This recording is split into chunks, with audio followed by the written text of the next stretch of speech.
నమస్తే. వైఎస్ సునీత గారు సిబిఐ కోర్టుకు సంబంధించి తెలంగాణ కోర్టులో ఏం జరుగుతుందో వాటిపై ఒక పిటిషన్ అయితే వేయడం జరిగింది. దీనిపైన విచారణ జరుగుతుంది. మొత్తానికి ఏం జరుగుతుంది? జగన్కి చెక్ పడే అవకాశం అతి తొందరలో ఉందా అంటే అవుననే సమాధానాలే వినిపిస్తున్నాయి.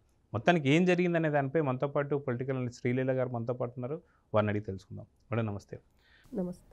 వైఎస్ వివేకానంద రెడ్డి గారి హత్య కేసు ఏదైతే ఉందో అక్కడి నుంచి పూర్తిగా వైసీపీకి సంబంధించి కీలక మలుపు తిరిగిందని చెప్పుకోవాలి. ఏదైతే టీడీపీ హయాంలోనే ఈ యొక్క మర్డర్ జరగడం, ఈ మర్డర్ జరిగిన వెంటనే ఇది నారాసుర రక్త చరిత్ర అని చెప్పడం, ఆ రక్త చరిత్రను చెబుతూనే జగన్మోహన్ రెడ్డి సీఎం పొజిషన్లో కూర్చోవడం, దీన్ని వైఎస్ సునీత గారు మా నాన్న రక్తపు మరకులతో ఉన్నటువంటి కుర్చీ పైన నువ్వు కూర్చున్నావు అని చెప్పేసి అనడం కూడా మనం చూస్తూ వస్తున్నాం. అయితే సుదీర్ఘకాలంగా దాదాపు 6 సంవత్సరాలు దాటుతున్నా సరే ఇంకా వివేకానంద రెడ్డి గారి యొక్క హత్య కేసుకు సంబంధించి ఎటువంటి మలుపు తిరగలేదు. దీనికి సంబంధించి ఒక కొలిక్కి రాలేదని చెప్పుకోవాలి. ఎందుకు అంటే వివేకానంద రెడ్డి గారు ఒక సాదాసీదా అనేటువంటి వ్యక్తి కాదు. ఆయన ఒక మంత్రి పదవులు చేశారు, ఏదైతే పెద్దల సభకి వెళ్ళారు. అదే కాకుండా ఒక సీఎంకి తమ్ముడు, ఇంకొక సీఎంకి బాబాయ్. సో ఇన్ని విధాలుగా ఉన్నటువంటి ఒక వ్యక్తి హత్య ఇప్పటికీ ఎందుకని బయటికి రాలేదు? ఫస్ట్ గుండెపోటని ఎందుకన్నారు? ఇదే విషయం సంబంధించి గత కొద్ది రోజుల క్రితం మనం చూసుకుంటే A2గా ఉన్నటువంటి ఒక విజయసాయిరెడ్డి గారు కూడా అవినాష్ ఏం చెప్పమంటే అది చెప్పానని చెప్పేసి మాట్లాడడం జరిగింది. సో మొత్తానికి ఇప్పుడు ఒక కేసు మలుపు తిరగబోతుందా? సునీత గారు ఎందుకని 6 నెలల్లో దీనికి సంబంధించి తుది తీర్పు రావాలని చెప్పి కోరుకున్నారు? అనుకున్నట్టుగా వచ్చే అవకాశాలు ఉన్నాయా లేదా? కేసు ఎలాంటి పరిస్థితిలో ఉందంటే ఏం చెప్తారు?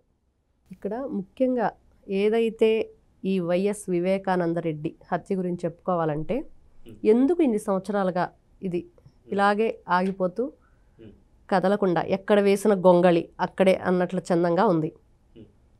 ఈ జగన్మోహన్ రెడ్డి ఎన్ని సంవత్సరాలు నుంచి ఉన్నాడు బయట బెయిల్ మీద అంటే 12 సంవత్సరాల నుంచి ఉన్నాడు. వ్యవస్థల్ని మేనేజ్ చేస్తున్నాడు. ఇప్పుడు వాళ్ళ బాబాయ్ కేసు కూడా ఎవరైతే నిందితులు ఉన్నారో స్వయాన ఎవరైతే అవినాష్ రెడ్డి ఉన్నాడో అతను మెయిన్ సూత్రధారి, పాత్రధారి వీళ్ళందరూ ఉన్నారు. అయితే జగన్మోహన్ రెడ్డి మెడకు చుట్టుకుంటుంది ఏది జరిగినా సరే. అందుకని దీన్ని ఎక్కడ వేసిన గొంగళి అక్కడే అన్నట్లుగా దాన్ని బయటికి రానివ్వకుండా ఆపేస్తున్నాడు. ఈ రోజున సునీత గారు కూడా అదే కోరుకుంటున్నారు. ఆవిడ ఏమంటుందంటే ఇన్ని సంవత్సరాల నుంచి ఎందుకు ఇలాగా ఏదైతే మా నాన్నగారి కేసు ఉందో దాన్ని ముందుకు వెళ్ళనివ్వకుండా చేస్తున్నాడు. ఎన్నోసార్లు వాళ్ళ అన్నయ్యని అడిగింది, అతను సమాధానం చెప్పలేదు. సమాధానం చెప్పకపోతే ఇప్పుడు ఏదైతే ఏపీ గవర్నమెంట్ సంబంధించి పార్టీలు మారిని, ప్రభుత్వం మారింది, సిబిఐ మెయిన్ సిబిఐ వాళ్ళు తెలంగాణ సిబిఐ కోర్టుకి తరలించారు కేసుని. ఏదైతే వైఎస్ఆర్సీపీ ప్రభుత్వంలోనే సిబిఐ వాళ్ళు ఇక్కడ ఉన్న తెలంగాణ సిబిఐ వాడికి పంపించారు ఫైల్స్, 13 లక్షల ఫైల్స్. ఇవన్నీ కూడా వైఎస్ వివేకానంద రెడ్డికి జరిగిన హత్య కేసులోవి. వాటిల్లో ఇక్కడున్న సిబిఐ వాళ్ళు చేసిన కోర్టులో 13,000 ఫైల్స్ మాత్రమే వీళ్ళు ఓపెన్ చేశారు. ఓపెన్ చేసి ఇంతవరకు అసలు మెయిన్ ఎవరైతే ఉన్నారో వాళ్ళకి నోటీసులు ఇవ్వలేదు. ఇంకా ఎన్ని రోజులు పడుతుంది ఈ విధంగా అయితే? ఒకవైపు చూస్తే వైఎస్ వివేకానంద రెడ్డి హత్యలో కీలకంగా ఎవరైతే ఆధారాలుగా ఉన్నారో వాళ్ళందరూ కూడా అనుమానాస్పద మృతికి గురవుతున్నారు. మనం మొన్న కొద్ది రోజుల క్రితం చూస్తే అభిషేక్ రెడ్డి అనే ఒక అతను కూడా అనుమానాస్పదంగానే చనిపోయిన సొంత కుటుంబీకుడు. అవును ఫ్యామిలీ మెంబర్. అవును. ఇలాగా ఇంకా కొన్ని రోజులు ఇలా గడిస్తే ఏమవుతుంది, ఎవరికి ఏ విధమైన ప్రాణహాని జరుగుతుంది అనేది సునీత గారిలో ఒక భయం అయితే పట్టుకుంది. ఎందుకంటే ఇప్పుడు చూస్తూ ఉంటే ఈరోజు అభిషేక్ రెడ్డి, అంతకుముందు గంగిరెడ్డి, రేపు ఇంకెవరు. అది ఇక్కడ ఈ వివేకానంద రెడ్డి గారి కేసులో చూసుకుంటే సాధారణంగా గతంలో మనం వినింది కూడా ఏంటి అంటే ఈ యొక్క ప్రాజెక్ట్ ఇచ్చింది అవినాష్ రెడ్డికి. ఈ అవినాష్ రెడ్డి ఏదైతే ఉందో ఖచ్చితంగా వివేకానంద రెడ్డి గారి యొక్క హత్య చాలా సానుకూలంగా, చాలా సున్నితంగా చంపాలి, ఎవరి కళ్ళకు కూడా బయటపడకూడదని చెప్పి, గుండెపోటుగా చిత్రీకరించాలని చెప్పి. సో అదే స్క్రిప్ట్ ప్రకారం పొద్దున్నే విజయసాయి రెడ్డి కావచ్చు, లేదంటే అవినాష్ రెడ్డి కూడా గుండెపోటు అన్నట్టుగా మాట్లాడారు. సాక్షి మీడియాలో కూడా గుండెపోటు అని వచ్చింది. సో ఈ యొక్క ఏమంటారు అసైన్మెంట్లో ఖచ్చితంగా అవినాష్ రెడ్డి ఫెయిల్ అయ్యాడా? గుండెపోటు కాస్త గొడ్డలిపోటుగా మారింది కాబట్టి ఇప్పుడు జగన్ కూడా అవినాష్ రెడ్డిపై ఒక గొడ్డలిపోటు వేస్తానికి రెడీగా ఉన్నారన్న కూడా కథ వినిపిస్తుంది. నిజంగా అయ్యే అవకాశం ఉందంటారు? అంటే ఆల్రెడీ మనం చూసిన దాన్ని ఏదైతే ఇంతకుముందు ఎవరైతే ఉన్నారో వాళ్ళందరూ కూడా దీంట్లో సాక్ష్యాలుగా ఉన్నాళ్ళే, సాక్షులుగా. గంగిరెడ్డి అభిషేక్ రెడ్డి కావచ్చు. నెక్స్ట్ ఎవరైతే ఇప్పుడు అందులోనూ ముఖ్యంగా ఈ మధ్య ఏదైతే విజయసాయిరెడ్డి వీడియో వైరల్ అవుతుందో, విజయసాయిరెడ్డి ఏం చెప్పాడు, ఎందుకు మీరు మీడియా అడిగింది, ఎందుకు మీరు ఫస్ట్ గుండెపోటు అన్నారు, తర్వాత గొడ్డలిపోటు అన్నారు, నాకు తెలీదు, నేను అవినాష్ రెడ్డి ఫోన్ చేశాను, అతను చెప్పిన విషయం నేను చెప్పాను అని. ఇప్పుడు అవినాష్ రెడ్డికే చుట్టుకుంటుంది ఈ కథంతా వచ్చి. అవినాష్ రెడ్డి నుంచి జగన్ రెడ్డికి చుట్టుకోకుండా అవినాష్ రెడ్డిపై టార్గెట్ వేసి ఉండొచ్చు అనేది అందరికీ అనుమానమే. అది నెక్స్ట్ టార్గెట్ అవినాష్ రెడ్డి అనేది అందరికీ. అవినాష్ రెడ్డిలో ఎట్లాంటి ప్రకంపనలు స్టార్ట్ అయినాయో మనకైతే తెలియదు, కానీ అందుకనే అతను నెక్స్ట్ అప్రూవర్గా మారి అతనేదన్నా మళ్ళీ ఎవరైతే ఇప్పుడు ఇంకో ఫస్ట్ అప్రూవర్గా మారిన వ్యక్తి ఉన్నాడో దస్తగిరి అనే వ్యక్తి, ఇంకొక ఇతను A2గా బయటకు వస్తాడు అతను A1గా ఉంటే అనేది కూడా సునీత గారు ఒకటే కోరుకుంటున్నారు, ఒక 6 monthsలో క్లోజ్ చేయండి అనేదే ఆవిడ కోరుకుంటుంది ఇన్ని సంవత్సరాలుగా. ఎందుకంటే అతను విఐపీనే చెప్పాలంటే, ఎందుకంటే ఎంపీగా చేశారు, ఒక ముఖ్యమంత్రికి బాబాయిగా, ఒక ముఖ్యమంత్రికి తమ్ముడిగా. అట్లాంటి వ్యక్తి అంత ఆషామాషి అయిన విషయం కాదు. అందులోనూ అక్కడ జరిగిన విషయం కూడా ఇంతమంది ఇన్వాల్వ్ అయ్యి ఉన్నారు, ఇన్ని విధాలుగా క్లియర్గా జరిగినట్టు చెప్తున్నారు, కానీ ఎందుకు ఎవరు వ్యవస్థల్ని మేనేజ్ చేస్తున్నారు? ఎవరంటే జగన్మోహన్ రెడ్డి పేరే ఫస్ట్ వినిపిస్తుంది. అయితే గతంలో మనం చూసుకుంటే అక్కడ ఇంకొక కోణం కూడా ఉంది.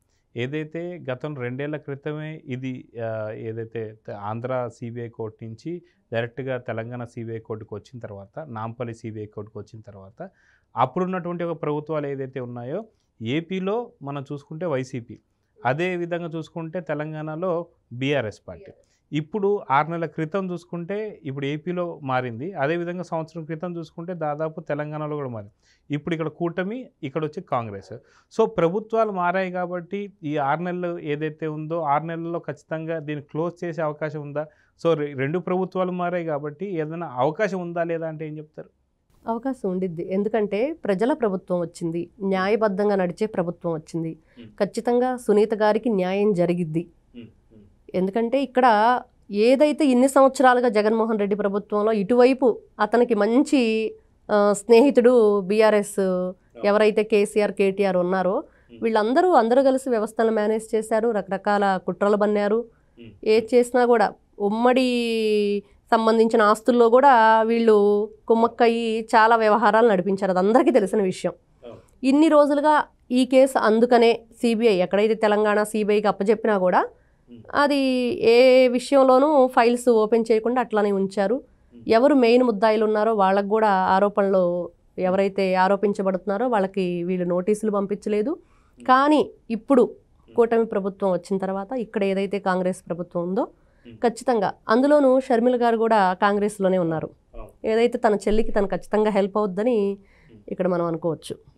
సో అదిగాక మీరు ఇందాక చెప్పినట్టుగా ఏదైతే పాయింట్ ఉందో, షర్మిల గారు సునీత గారు ఖచ్చితంగా హెల్ప్ చేస్తారా లేదా అంటే, ఖచ్చితంగా షర్మిల గారికి సునీత ఏదైతే ఎలక్షన్ టైంలో కొంగు పట్టుకొని అడిగినటువంటి పరిస్థితి మనం చూసాం. సో ఎలక్షన్ టైంలో ఎలా అయితే హెల్ప్ అయితే చేసిందో సునీత, అదేవిధంగా ఈ కేసులో రేవంత్ రెడ్డి గారితో కూడా మాట్లాడి షర్మిల హెల్ప్ చేసే అవకాశం ఉందా లేదంటే ఏం చెప్తారు? ఖచ్చితంగా ఉండిద్దండి. ఎందుకంటే వాళ్ళిద్దరూ కూడా ఇంటి ఆడపిల్లలు, వాళ్ళిద్దరికీ అన్యాయం జరిగింది. ఒకరికి కుటుంబ పరంగా అన్నయ్య ద్రోహం చేశాడు, ఇటు అన్నయ్య ద్రోహం చేశాడు బాబాయ్ కూతురికి. ఈవిడ తండ్రిని కోల్పోయింది, ఆవిడ తండ్రి నుంచి తనకొచ్చే ఆస్తి ఏదైతే ఉందో దాన్ని కోల్పోయింది. అధికారంలోకి కూర్చోబెట్టడానికి ఒక కుటుంబం నుంచి ఒకరే ఉండాలి అని చెప్పేసి జగన్మోహన్ రెడ్డి చెప్తున్నారో ఆ విధంగా కూడా ఆవిడ లాస్ అయింది. కాబట్టి వీళ్ళిద్దరూ కూడా ఇంటి ఆడపిల్లలుగా ఆ ఇంటి ఏదైతే వాళ్ళ అన్నయ్య సొంత అన్నయ్య నుంచే వీళ్ళు అట్లాంటి ఎదురు దెబ్బలు తిన్నారు. కాబట్టి అందులోనూ వీళ్ళిద్దరూ ఏదైతే ఎలక్షన్ టైంలో కూడా వాళ్ళ అన్నయ్యకి ఓటు వెయ్యకండి అవినాష్ రెడ్డికి, జగన్మోహన్ రెడ్డికి, మమ్మల్ని ఇంటి ఆడపిల్లల్ని అన్యాయం చేశాడు, నా సొంత తండ్రిని చంపాడు, ఇట్లాంటి దుర్మార్గుడికి ఓటేయొద్దు అని వాళ్ళు కొంగు చాచి అందరినీ కూడా ఆంధ్రప్రదేశ్ ప్రజలను కోరుకున్నారు. ఖచ్చితంగా వీళ్ళకి న్యాయం జరిగిద్ది. షర్మిల గారు ఎవరైతే ఉన్నారో ఆవిడ సునీత గారికి హెల్ప్ అవుతారని మనం ఖచ్చితంగా చెప్పుకోవచ్చు ఈ విషయంలో. సో చూద్దాం మేడం, ఖచ్చితంగా వైఎస్ సునీత గారు ఏదైతే తెలంగాణ నాంపల్లి హైకోర్టుకి వేసిన పిటిషన్ ఏదైతే ఉందో లక్ష్మణ్ గారికి సంబంధించి ఆధ్వర్యంలో ఇది ఖచ్చితంగా తొందరలోనే సాల్వ్ కావాలని చెప్పి 6 నెలల్లోనే తుది తీర్పు రావాలని చెప్పి ఎవరైతే నిందితులు ఉన్నారో వాళ్ళందరికీ శిక్ష పడాలని అయితే కోరుకుందాం. నమస్తే. Please subscribe to Leo News for more videos.